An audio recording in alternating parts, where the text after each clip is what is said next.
Free audio post-production by alphonic.com.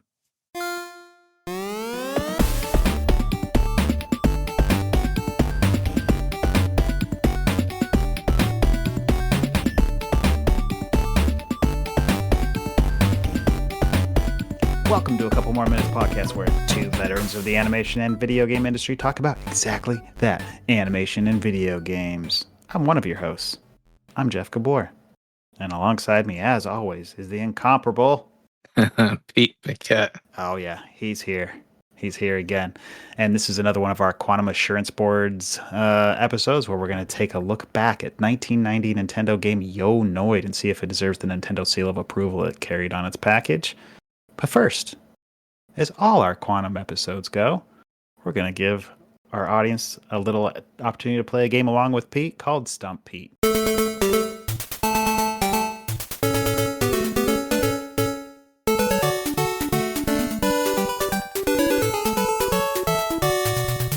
Where I'm going to play clues to 3 retro video games, and we'll see if Pete can guess them. That sounds good. Okay, you've been doing pretty well lately, so let's see if we can do this one. All right, I actually think that this is some low-hanging fruit for you. That's my guess. Okay. Game number 1. 1986 Nintendo game. 86. This game, 86. We're going back. We're going back 40 years. Wow. Oh my, yeah. This game serves as the only U.S. released game for the NES under the Education series. Bingo, bud. You nailed it right away. We don't even need to play the sound, but for those playing at home, we'll go ahead and play the sound of this game.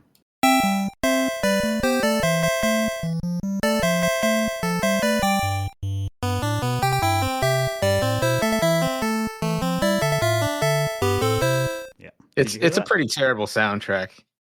Oh, dude, it really is. Yeah. All right, last clue for those playing at home. This popular arcade game was turned into a math game. That's right. As Pete guessed, it is Donkey Kong Jr. Math. Boo. Yep. And that soundtrack, you think about like the music for like the original Donkey Kong, and you try and compare it to that, it's like, oh man. Yeah. It's so grating and like awful. Disappointing in every way. No wonder it was the only one. Yeah, I had to double check that. I was like, really? That's the only one under the educational series? Like, I couldn't believe it. I thought something that Carmen, I guess they didn't keep up with that series thing for too long, but I thought for sure there'd be at least one more. If kids were gonna play that, they might as well be in school. Yeah, it's totally. So. Yeah. All right, moving on. Game number 2. This is the final game in this popular SNES franchise, and it does not feature the character in which the series is named after. Huh. It features this sound that I'm about to play.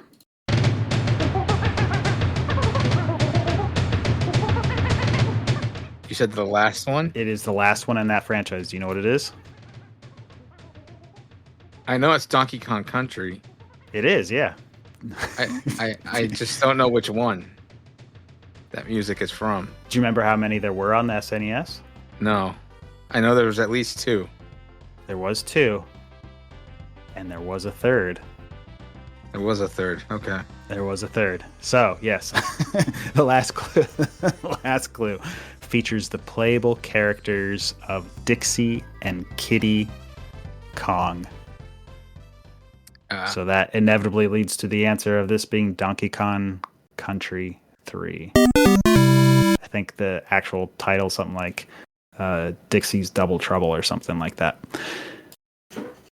Not the best game in that series. Sounds like pornography. Dude, it so does. Oh, yeah. So, yeah, that's game number 2, so Donkey Kong Country 3. We're going to flash forward. That game actually came out in 1996. So that was 30 years ago. Yeah. Also 30 years ago, This revolutionary game starts with a letter, like a physical letter, like a piece of paper. And the piece of paper reads, "Please come to my castle. I've baked a cake for you." It was a piece of paper? In the game. Oh. Is this Mario RPG? Ooh, so close. So close. All right, we'll play a sound from the game.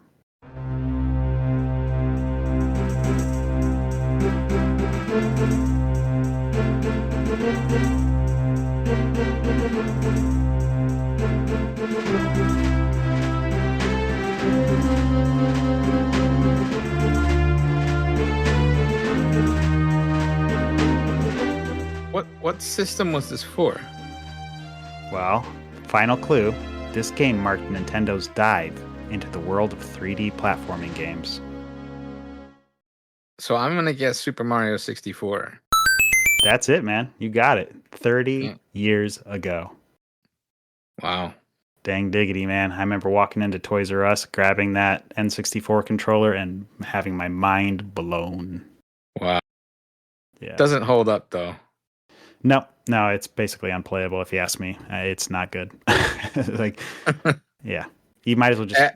As was with a lot of those N64 games. They were still figuring it out, and they had didn't know what to do with the camera, and yeah, the camera is atrocious. It's like you can never quite line up Mario where you want him to go. It's like you want to be able to just... It's not good. You don't have independent control over the camera. You take it for granted when you play games like Fortnite or Mario Odyssey or whatever, but it was a real hassle to just handle the camera. Mm-hmm. Yeah. But yeah, that's all three. You got them. Good job, Pete. I got two. All right. Two. I'll give it to you. Even the second one, even the Super Mario 64 was a little... I don't know. That was kind of like pandering, but yeah, and you were kind of leaving playing games for a while at that point, so I don't blame you. Yeah, I was in the service. Okay, so I got a little right turn here in the podcast. We have a question from the audience from one of our diehard listeners who let me know recently that they binged every single episode of this podcast. Yeah. And so he had a question for you, Pete.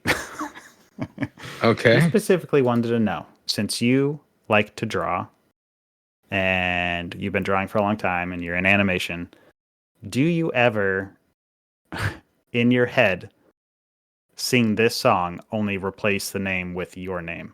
Now let me play it. Well, you know my name is Simon, and I like to do drawings. I like to draw all day long, so come and do drawings with me.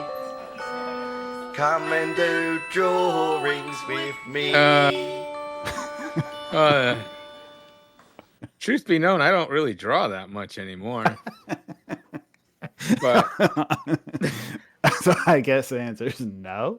But I do appreciate the joke. It's funny. I know. I actually hadn't seen that skit. It's a Mike Myers SNL skit, and it's based off of an old BBC, educational drawing series of this kid named Simon.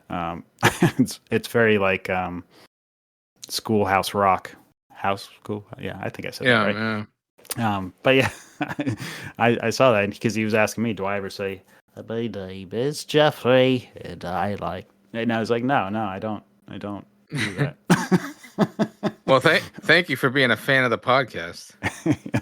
Yeah, no, he's been listening to all of them, so that was nice to hear. Okay, moving on. I was actually just going to give a small update based on our last quantum assurance thing. I think it was either that or it was our last episode of this, just our regular episode. But we had talked about the game Terminator 2D, No Fate, and that we were possibly going to play it. And I went ahead and downloaded it. I love that game. Really? It is so good. Is it for every platform? I think so. I think it's just out on everything under the sun. But it's like, so it's a pixel game. So it's like as if it was made in, the mid 90s, but it's like, what if they actually made a really good Terminator game? And it follows the movie so closely. It is so good. I'm going to give one little part that demonstrates the attention to detail of this game as you play through it. So eventually you get to this level where you are naked Arnold Schwarzenegger going through the biker bar and beating the crap out of bikers in order to get your set of clothes. Now, while you're doing that, it's playing this, it's actually playing that. I don't know if you remember the part in the movie where that happens, and there's like this old country song kind of playing.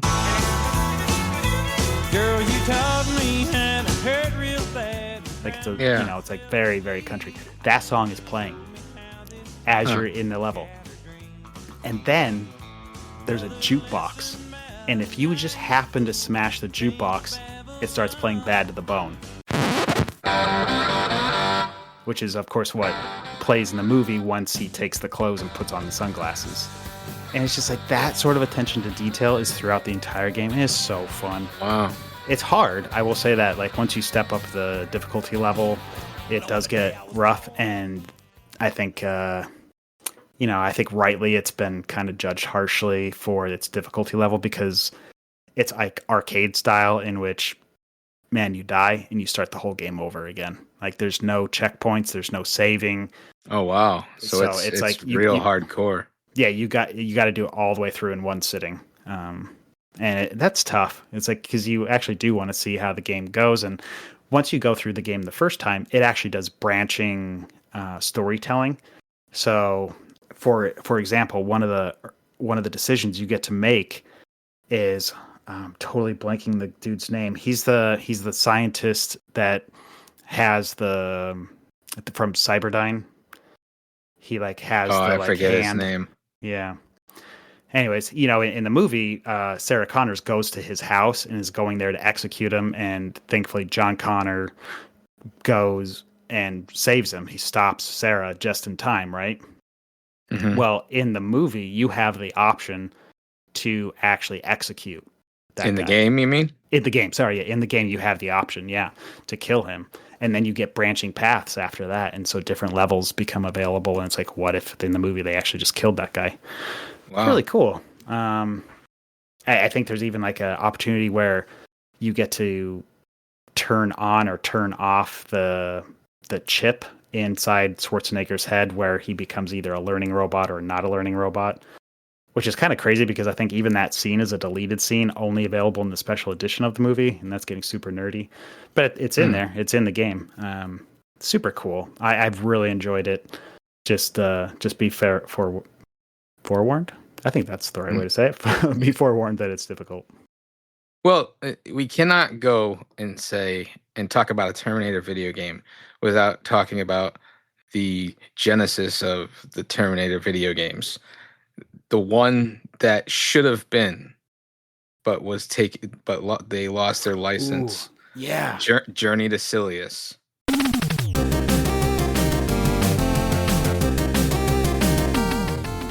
Yep. Because that would have been, I would have said they did actually make a great Terminator game.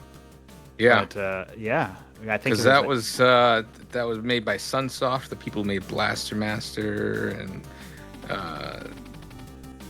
Mr. Gimmick, like fantastic NES games, like top notch. Yeah, I mean, Journey to Silius is right there. And I don't think really you don't get better music than Journey to Silius. That's the top right there.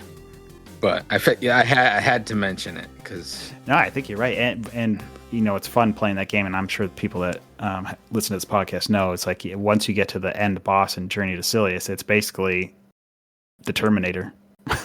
Yeah, that's the final boss. They didn't strip the sprite out. It's still the Terminator. Yep, it's crazy. It's really too bad. Cool. It's too bad they lost the license. I know, and then they got what we got stuck with instead is an unplayable mess of a game. But anyways, so you just had to wait 30 years, and now we had Terminator 2D No Fate. So check it out. I think it's worth your time, worth a playthrough. Music is so good. Gameplay is awesome. Pixel art is amazing. Totally give it 2 thumbs up. Cool. I'll All check right. it out. Yeah. So we'll play a little music, and when we come back, we're going to actually check out Capcom's 1990 Yo Noid and, go back in time and see if it really did deserve its seal of quality. Yep.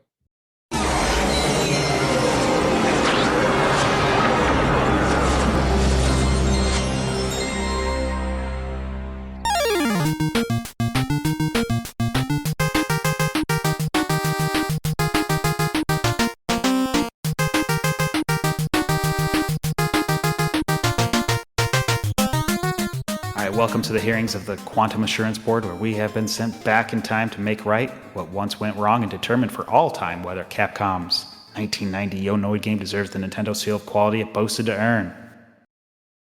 Here we go, Pete. Man, you loved this game, didn't you? Come on now. All right, so let's just talk about what the game is. All right, so this is what the game's about. The game opens on a news bulletin claiming that Mr. Green. Now, Mr. Green is basically you, just with a palette change and is green.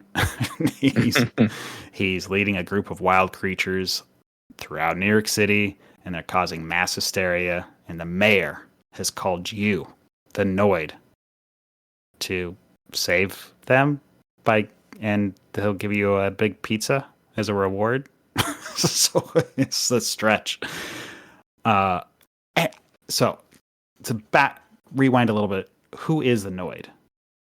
Yes, I think that's an important thing to talk about. Yeah. So what is your memory of the Noid? I remember him being a wacky claymation guy, similar to the Hamburglar, only with pizza. Yeah. And his design and the animation was all like claymation. Stop motion, yes, but I think it looked actually like clay, like almost Gumby. Yeah, like a Will Vinton sort of thing. The face is very similar to like California raisins, like not really appealing. Yeah. A little grotesque looking. But he had like this high pitched, squeaky, almost like mouse, like oh yeah, like kind of voice, and going around, and it was a Domino's Pizza mascot, where the whole point was that you're supposed to avoid the Noid, that the Noid wants to take/ruin your pizzas. Have you ever been frustrated because the Noid ruined your pizza? The Noid loves to ruin pizza. Call Domino's Pizza. We avoid the Noid.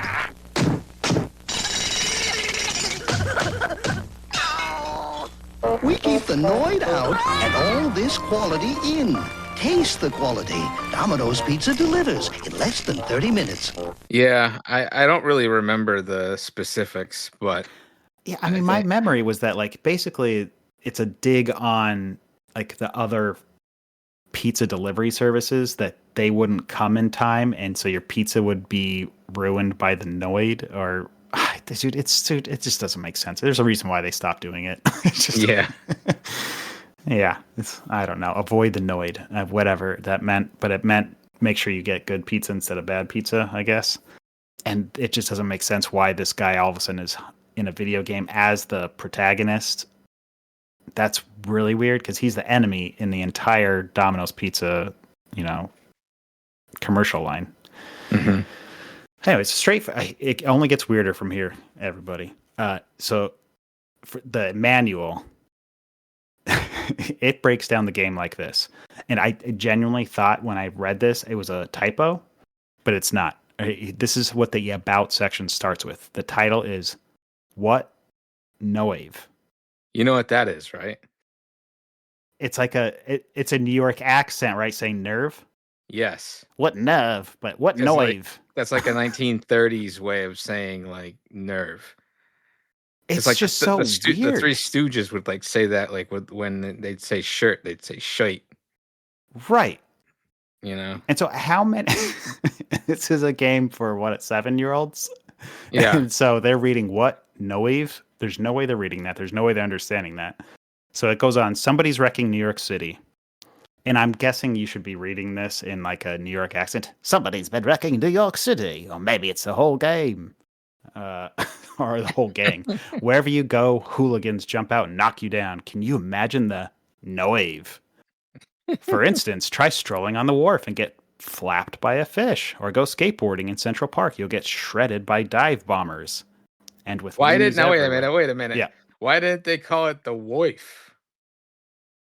Well, okay. Well, it is misspelled. It is misspelled. But I don't think it doesn't imply an accent. Like, because wharf, right, is WHRF. That's how you actually spell wharf. WHARF, yeah. Yeah, and they just spelled it WARF. Wharf. Wharf. It's the whole thing's man. At least they're consistent with it just being a just mess. All right, so this is what the Noid is up against, and more. In fact, it looks like his duplicate, Mr. Green, is causing all the antics. That's double trouble. But the Noid's got plenty of ammo, supernatural powers, incredible inventions, and a whiz-bang yo-yo. He just needs pizza every now and then to get him going. Okay, so that's how the game sets you up in the manual. Or sorry, the manual sets you up for the game. So the other thing that's important is, now we said this was Capcom. Capcom did not make this game. They published the game. It was made by a company called Now Production. Right. And they are notorious. Yeah. Although we'll get to the graphics, but it actually does feel like a Capcom game in terms of the graphics. Like I felt like it was Chip and Dale, or if it was DuckTales. Like it has that. Yeah, the vibe. graphics were fantastic. Yeah, I mean, it's a lot of character and all the enemies. Best thing about the game, honestly. Yeah. So I dug that, and I was surprised that I had this like positive like nostalgia feeling of like, oh, I liked that game. And then I played it, and I was like, what? This is not what I remember. So, all right, the other important thing, which I actually didn't know about until just replaying this again, is that it's just like Doki Doki Panic and Super Mario Brothers 2. It's a reskin. It's a reskin of a Famicom game called Kamen no Ninja Hanamura, or Hanamaru. Huh. That's news to me. Yeah, it's literally just a reskin. So in that game, you're a ninja, and instead of throwing a yo-yo, you're throwing a bird.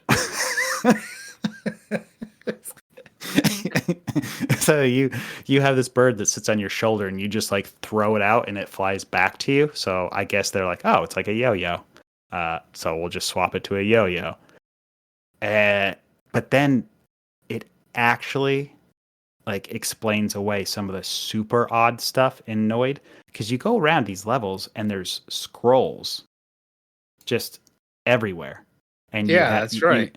And it's like, why are there these scrolls? It doesn't even make sense. Like maybe they should be icons of pizza boxes or pizzas or something. Like why a scroll? And when you hit the scroll, then it turns into like a symbol of like various stuff, and it makes no sense.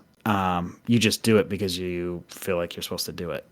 But scrolls, it goes back to that ninja game. That's why it's scrolls. Yeah.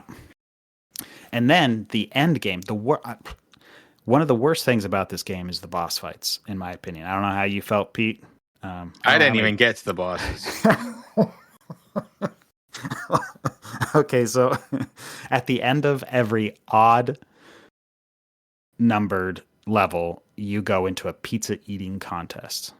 Okay, I've done that. So that's the bosses. I mean, literally, I know you didn't make it. That's a boss fight. That's the boss fights. That is the biggest slog there is. Dude, I've ever played. I think it's the biggest slog I've played on the NES. Spoiler alert: the final boss is the same thing. Oh my god! That's all it is. The only thing that changes about these boss fights is how much how good the cards are. All right, so let me explain. All right.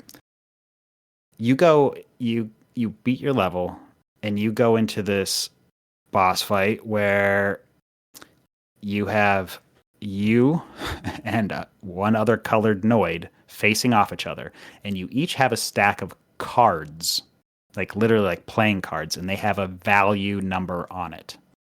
And that represents how much pizza or slices of pizza, I guess, you will eat in that turn. Whoever eats more slices in that turn gets the difference in points. So if you eat 2 slices and your enemy eats 4, that's a net positive 2. Once you or the enemy reaches its needed total, which changes from stage to stage, then they win. So if they needed 16 and eventually reached 16, they would win. The other way you can win is you simply outlast them and they use up all 16 of their cards and never are able to reach their allotted difference of pizza eating. Okay, so that was I'm amazed that you actually was able to articulate that piece of game. All right, so to give you an advantage in those pizza eating contests, those scrolls come into effect, and these secret items that are like Myon's secret castle, where you just throw your yo-yo and randomly an item will show up in the air.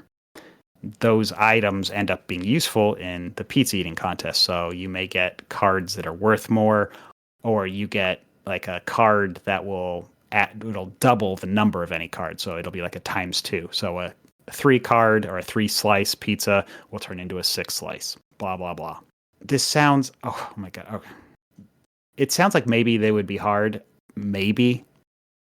It's just a waste of time. This whole thing's a waste of time because of the mechanic of all you have to do is get them to spend all 16 of their cards. So all you have to do is do a card that is close to the card that they choose, because they always show what card they're going to choose. It's not random. It's not like, ooh man, I hope he chose a 2 and then I chose my 4, and you flip over your cards and it's like a game of war or something with a playing card deck of cards. No, he goes, I did a 4, and you're like, I'll do a 4 too, and then it's like, oh well, I think they even say, well, that didn't prove anything, and so it's a net 0. Now you just do that for 16 times in a row, and you make sure that the card you choose is like maybe just 1 less, no more than like 2 less than theirs, and they will guaranteed run out of cards. All you have to do is prevent them from getting a +4 or a +3 on you. That's it. I didn't literally it. I didn't know they could run out of cards. Like I was just playing it, and I was like, this is the worst. It's so bad. It was so slow. It's so slow. Yep, it is slow because you have to let the choice of their cards. You have to let them scroll through their deck of cards, and eventually, like a randomizer, like, and then it chooses a card, and so you're waiting and waiting and waiting and waiting. Oh, it's so monotonous. I will say though, the Japanese game, the Famicom game, it plays a lot more like playing Pokemon. So really? you're trying to like out DPS your enemies with your cards, and so you're playing a certain card, and it's like you're also like choosing the weapons. Like it's a sword is worth 3, and a throwing star is worth 2, and so it feels like it's the same mechanic, and it's still just as boring, but because it's sugar coated a little bit more. Somehow, and there's little animations, and the enemies change. It's not just a palette change, so it feels a little bit more interesting. Did you play the Japanese version? No, I just watched a playthrough. Okay.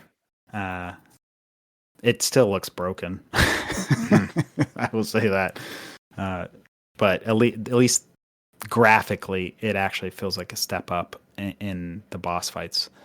I don't know. What did you think about the sound of the game? I think the first level is the most catchy song.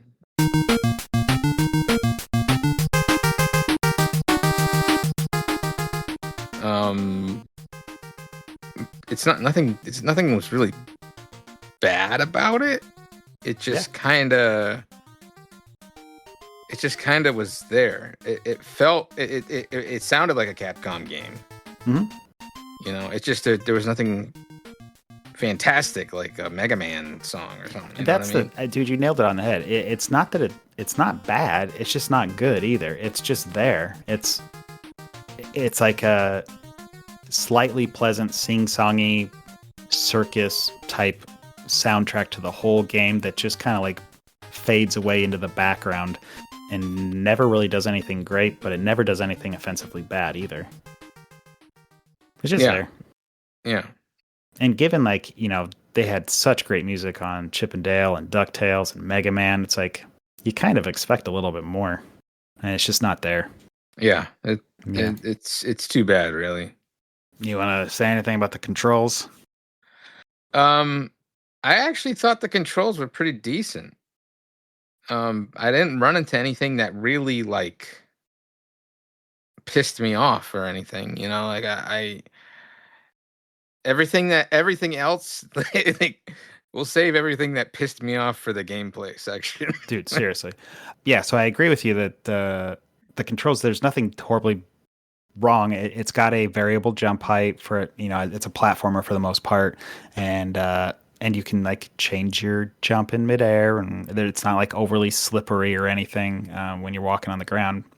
The only thing I had control wise is the yo-yo is frustrating, and it's funny because, you know, you're doing the Ministry podcast and you guys were playing Rygar, and so I was playing Rygar with you guys to ramp up. And that basically has a yo-yo, right? Like, and that works, and you can see it works really well. Yeah, it's fast, it's responsive. You can do it multiple times very quickly. You're never like caught in this situation where it's like, oh, I gotta wait for my yo-yo to get back into my hand before I can shoot another one. Where it happens in this game, where you kind of get caught with your pants down because your yo-yo's just flying out and you can't shoot again. The characters will just run into you while you're waiting. So that part of the controls, at least the mechanic of the game, I found very frustrating. Okay, well, I never got past. I think as far as I got was the first enemies in level 3. Okay, yeah. So I didn't really get into a situation like that. Level 3 is like where it's like at the wharf, right? It's the skateboarding. Oh, the skateboarding one. Oh my god, dude. I could not believe it. The Famicom game does have skateboarding. I thought like, really? that was definitely made up, right, for the Noid. Nope. It has it. Weird. I don't know why it has it, but it does. All right. Well, then let's go on to the nitty-gritty where really the game shows its true colors, is the gameplay.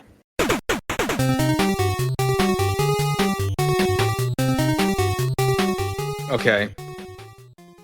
I have a couple things to say. Mm-hmm. It is an unforgivable sin that they have, like in the beginning, in the first level, they have oscillating. Is oscillating the right word? Yeah. You're talking about the platformings going up and down, right? The platforms going up and down, and some of them go under the water and it can kill you, but there's still a piece of the platform being shown. So you will go right through that platform and die. Mm-hmm. Unforgivable sin. Unforgivable. Now, this is not a new mechanic to video games. We see it still used today in Mario, right? Like in modern Mario games, you have levels where Mario's running through like lava, where the lava's going up and down. And there is a forgiveness where technically Mario's in the lava, but you're still on the platform for maybe like a hair extra of time, and then you can jump out because it feels good. This is like, what if they did the exact opposite, where the platform was about to go underwater and it kills you? Mm-hmm. That pissed me off so much. Yep. Another thing that really pissed me off was the ice level, the physics on the ice. Mm-hmm. You'd run, and you have to like pick up speed, gain momentum on ice, like you should. Yep. And then you'd run, you'd jump, you'd go to the platform, and then you would be pushed in the opposite direction.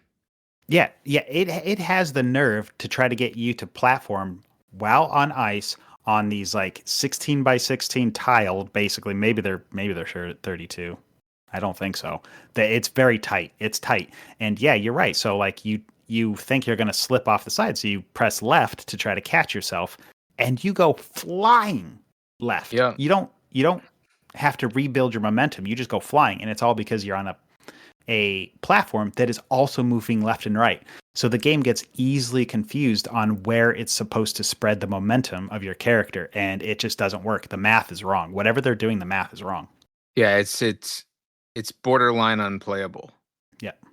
So I found myself just jumping. So I would jump on the platform and then immediately just start jumping, and take out the mechanic of the sliding by just continuing to hop up and down, which is dangerous because the platform's continuing to move left and right.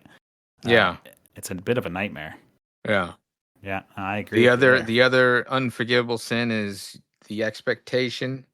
Is like, let's say, for instance, level 3, the first 2 enemies you run into are these flying things. I don't know what the they are. But you jump with your skateboard and you hit them with the bottom of the skateboard and they die. But not all the time. Dude. It's so infuriating. This thing feels like a prototype is what it is. Like that's what it feels like. This entire game feels like a prototype. Yeah. Because all of a sudden the game changes its mechanic. You no longer have your yo-yo while you're on the skateboard. And so it goes to this like Mario style like mechanic where it's like, oh, you just have to bounce on their head to kill them. But the hit detection's not at all accurate. You are clearly at a higher vertical plane than the enemy. But because you didn't come like down on its collision box, you kind of came down at a diagonal, or maybe you weren't perfectly like going. It doesn't detect it correctly, where you think you're above it and your skateboard is knocking it down on its head, and it calls it the other way. It just calls it in the favor of the game, and it says you got hit. And it's like, no, I did not. I did not. Yes. Oh my God. I can't believe I got to get angry about this. This game is infuriating. And that's where you stopped, right? That's where I stopped. You didn't make it to the wharf. I didn't. The wife. The wife. It starts doing these like floating boxes that you have to stay on while enemies are flying fish are flying at you, and they're coming from off screen, and you can't do anything about it. And you're like, I need to use my yo-yo, but I just shot my yo-yo at something else, and now I'm just gonna have to take the hit or dive into the water. I spent so many lives, and the only saving grace of that is there is absolutely no RNG in this game. You can memorize every enemy, every pixel, every move, and just correct yourself. So it feels almost like Battletoads in that it's just like die to learn. There's so many. And did we mention that it's a one-hit death? No, we didn't even mention that yet. That would have saved the game if they at least just gave you 3 hits. Yep. Genuinely, like the whole game, probably you would have been like, not my favorite game, but it's all right. Just that decision alone ruined the entire game. And how about the animation when you die? It makes you angry. Your character spazzes out. Like it goes into this weird like position where you're like screaming, but then it almost like every other frame it oscillates the X scale. So you're just the sprite is flipping left and right, and it's just like the Noid is exploding. And it does a little scream with it, and it's just so infuriating. And it happens so often when you don't think it's your fault. And it's not your fault. The game devs just screwed the pooch. Yeah. Other cheap stuff that you didn't get to later in the game is you have like a little helicopter helmet, and so it becomes like this like Gradius. That's not right.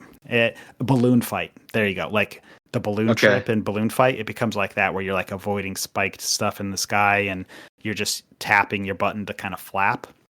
Mm-hmm.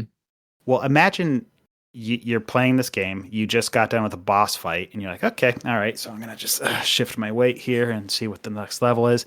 And the level starts, and your character free falls at high speed right off the screen, and you take a death. There is no warning what that level's called. You've never seen this helicopter thing before. Your character just free falls, and you take a death. And if you're not paying attention, you're going to lose all your lives. Like, death. Death. Death.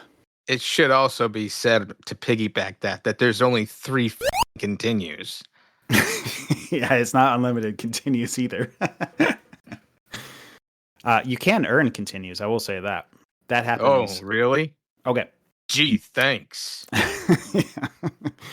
So another thing that came from the Famicom game that is super obscure is eventually, if you play enough, you realize that you can randomly jump in random locations in the level, and you'll go into a cutscene weird thing where all of a sudden you'll meet these, like, in some cases, pirates or animals, circus freaks. I don't know. They're all various stuff on different stages, and they'll challenge you to a game of whack-a-mole. Mm-hmm. Really?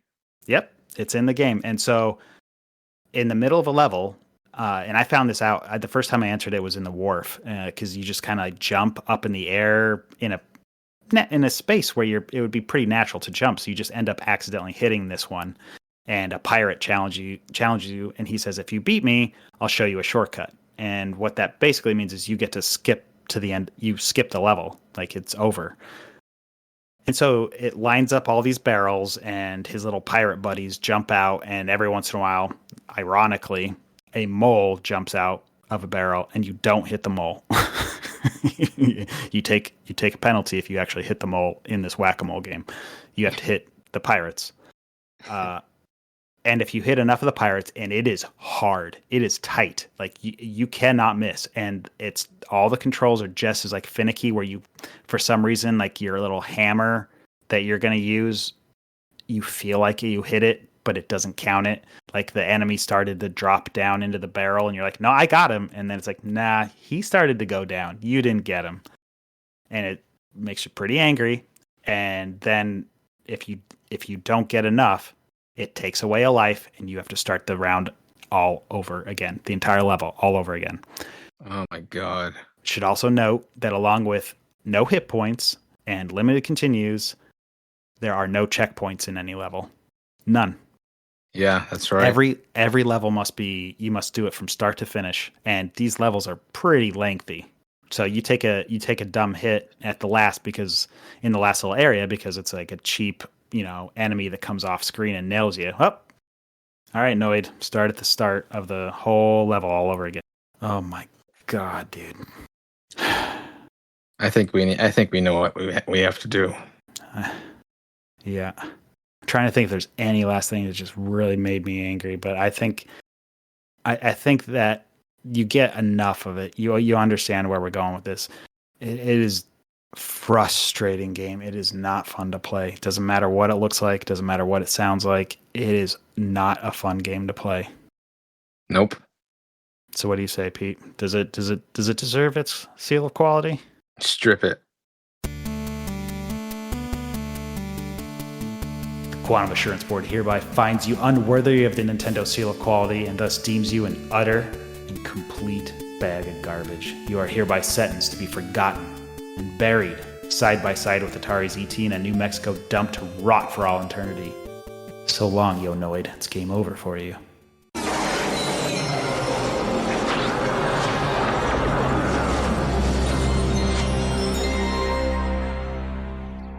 Dear Lord, Pete, that was a slog. That was.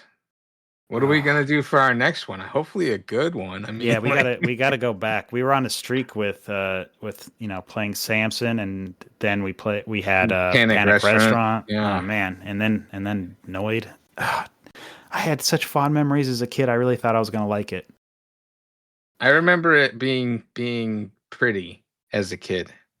Yeah. But I don't remember much as far as the gameplay goes because I never really rented it. My neighbor did. Well, I was a sycophant and went and got all the retro achievements for Yo Noid. And dude, one of them. Do you sleep, Jeff Gabor? Not well. But one of the achievements is you have to get 7 million points. And it's like, what jerk on retro achievements made that? What did they make that? Because all right, you start to learn, and I think it's 7 million if I remember. Whatever it is, it's maybe it's 700,000, maybe it's a 7 something, whatever it is. You learn actually that there's a trick to the game. So Pete, if you ever really want to beat Yo Noid, the way you can like just sort of cheese the game is every 20,000 points you get a 1-up.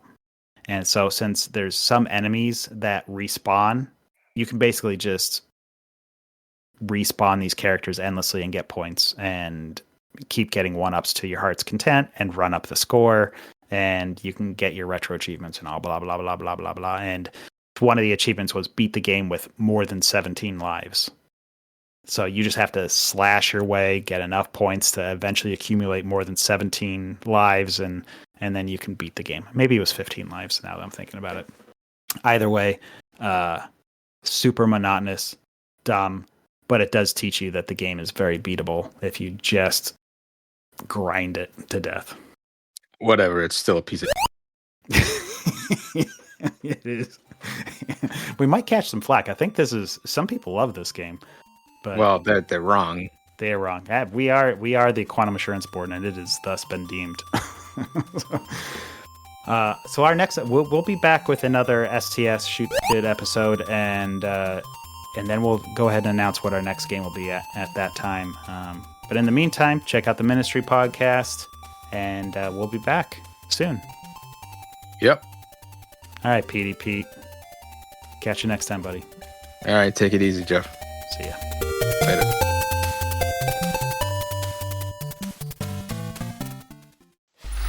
Free audio post-production by alphonic.com.